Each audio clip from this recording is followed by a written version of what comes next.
ബൃഹസ്പതി അല്ലെങ്കിൽ ദേവഗുരു എന്നാണ് വ്യാഴ സംക്രമം 2025 അറിയപ്പെടുന്നത്. വേദജ്യോതിഷത്തിലെ ഏറ്റവും അനുകൂലമായ ഗ്രഹമായി ഇത് കണക്കാക്കപ്പെടുന്നു. വ്യാഴം കഴിഞ്ഞ വർഷം മുതൽ ശുക്രന്റെ നിയന്ത്രണത്തിലുള്ള ഇടവൻ രാശിയിൽ സംക്രമിക്കുന്നു.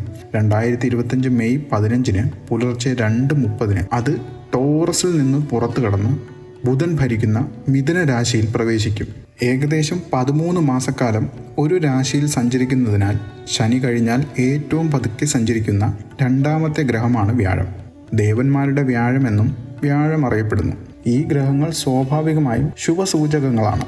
അതല്ലാതെ ധനു, മീനൻ രാശികളുടെ അധിപൻ.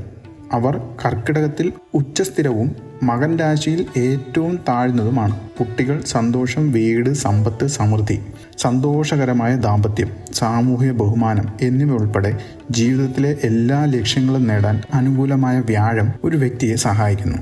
വ്യാഴം 2025 മെയ് മാസത്തിൽ മിഥുന രാശിയിൽ സംക്രമിക്കും.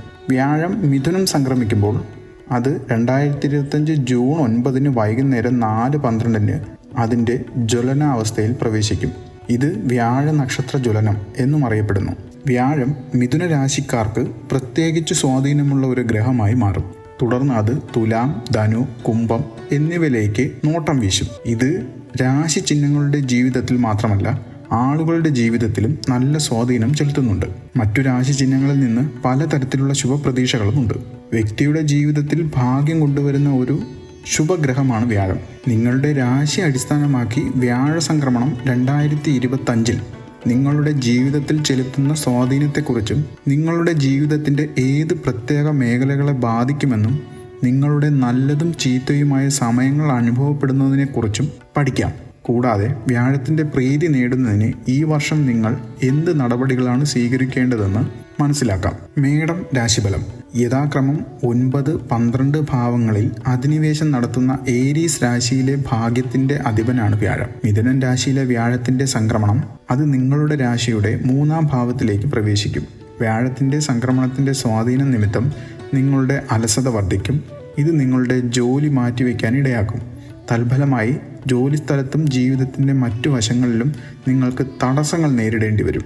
ഈ പ്രശ്നങ്ങൾ തടയുന്നതിന് നിങ്ങൾ നിങ്ങളുടെ അലസത ഉപേക്ഷിച്ച് കഠിനാധ്വാനത്തിൽ ശ്രദ്ധ കേന്ദ്രീകരിക്കണം. മതപരമായ കാര്യങ്ങളിൽ നിങ്ങൾ സജീവമായി പങ്കെടുക്കുകയും ചെയ്യണം. നിങ്ങളുടെ കൂട്ടാളികൾ നിങ്ങളെ പ്രോത്സാഹിപ്പിക്കുകയും മികച്ച സ്ഥലങ്ങളിലേക്ക് നിങ്ങളെ അനുഗമിക്കുകയും ചെയ്യും.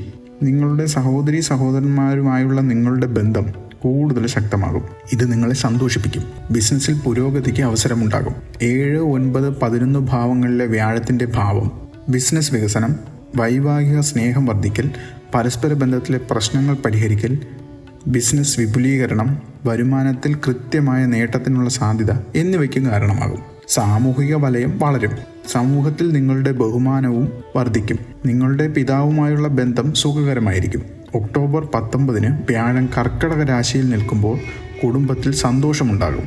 പൂജയോ ആരുടെയെങ്കിലും വിവാഹമോ പോലുള്ള മംഗളകരമായ സംഭവങ്ങൾ നടന്നേക്കും. അതിനുശേഷം ഡിസംബറിൽ 3-ാം ഭാവത്തിൽ വ്യാഴം പിന്നോക്കം പോകുമ്പോൾ സഹോദരങ്ങളുമായുള്ള ബന്ധത്തിൽ കയ്പ് വഷളായേക്കാം. ജോലിസ്ഥലത്ത് സഹപ്രവർത്തകരുടെ പെരുമാറ്റം അസുഖകരമായേക്കും. അതിനാൽ നിങ്ങൾ ജാഗ്രത പുലർത്തേണ്ടതാണ്.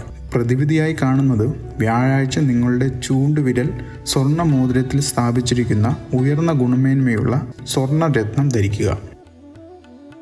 ഈ വീഡിയോ നിങ്ങൾക്ക് ഇഷ്ടപ്പെടുകയാണെങ്കിൽ പുതിയ വീഡിയോകൾക്കായി ഈ ചാനൽ സബ്സ്ക്രൈബ് ചെയ്യുക. നിങ്ങൾക്കുണ്ടാവുന്ന സംശയങ്ങൾ ചോദിക്കുക. കഴിയുന്നത്ര മറുപടി നൽകുന്നതാണ്. നിങ്ങൾ തരുന്ന സപ്പോർട്ടിന് നന്ദി.